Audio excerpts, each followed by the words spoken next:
Hello, I'm Peter K, and thanks for joining me. So, if like me you're fascinated by Pandigital numbers, then you've come to the right place.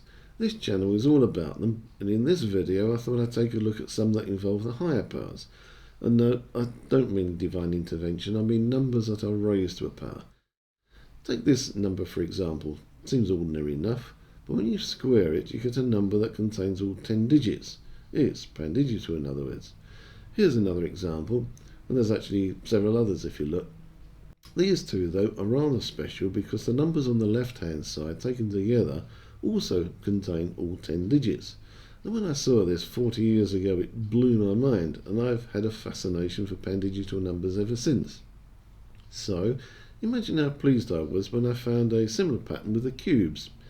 These three numbers, taken together, contain the digits 1 to 9. And the sum of their cubes equals a number that also contains the digits 1 to 9. And the same with this one, and with this one too. Once again, taken as a group, the numbers on the left-hand side also contain the digits 1 to 9, and likewise with the second set, and also with the third. Isn't that cool, eh? There are other patterns that use even higher powers. These two numbers taken together contain all 10 digits, and the sum of their squares is, you guessed it, Pandigital. And you can do the same thing with the sum of 3 cubes, and the sum of 4 fourth powers, and the sum of 5 fifth powers. Unfortunately, there's no examples involving 6th, 7th or 8th powers. What about the 9th powers? Well, if there is one, that would be one of a family called Armstrong numbers. No, not Neil Armstrong, just Armstrong.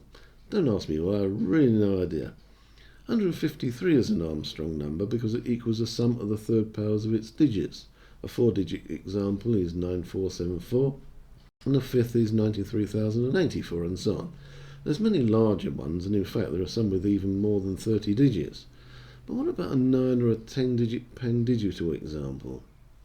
Well, this number contains all 9 digits, and it equals the sum of 5 to the 9, plus 7 to the 9, 4 to the 9, 2 to the 9, 9 to the 9, plus 1 to the 9, 8 to the 9, 6 to the 9, and 3 to the 8.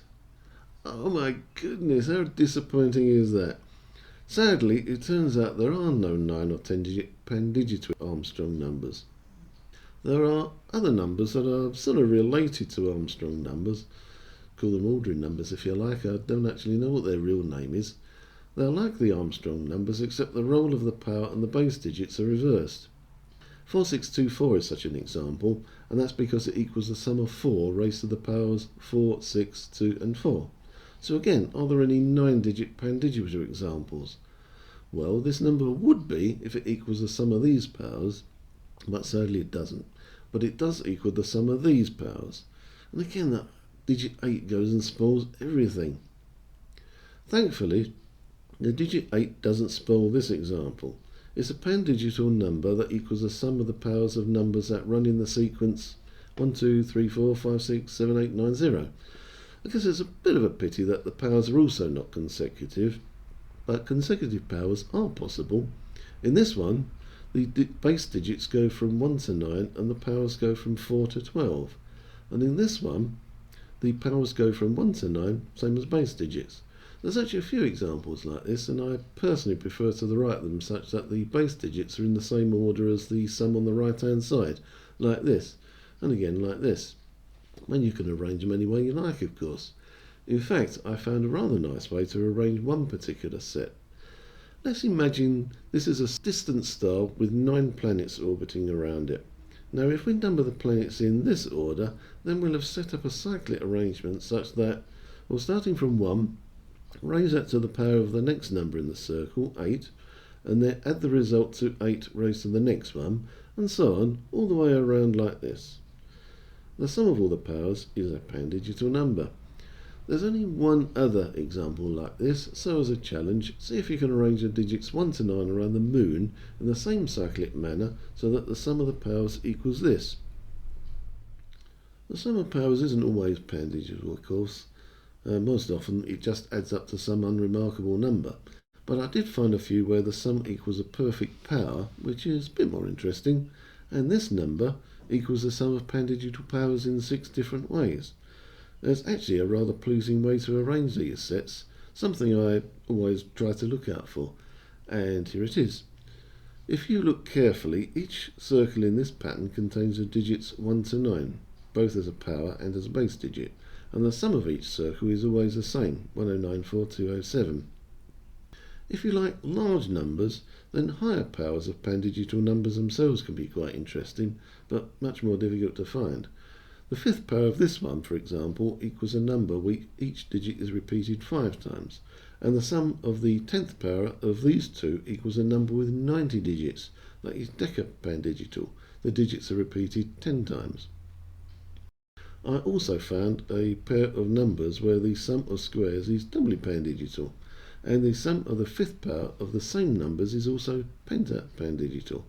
There are even pairs of pandigital numbers where the sum of their cubes equals a number that is not only tripandigital, but the sum can be partitioned into 3 pandigital groups, much like the one I spoke about in my very first ever YouTube video. And finally, this number is the most powerful of all pandigital numbers I have found so far.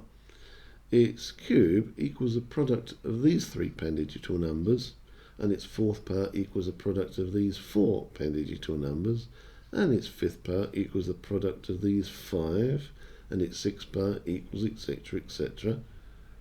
And you can continue like this all the way up to at least the 16th power. And that's as far as I could go with the program I wrote, but I'm pretty sure you can continue with even higher powers. There must be a limit, but at this stage I have no idea what it is. And there you have it. Time to sign off. Hope you enjoyed the video, but more importantly, I hope I've inspired you to look for your own pandigital number patterns yourselves. As usual, I'll close off with the answer to the question I posed in the last chapter, and so until next time, all the very best.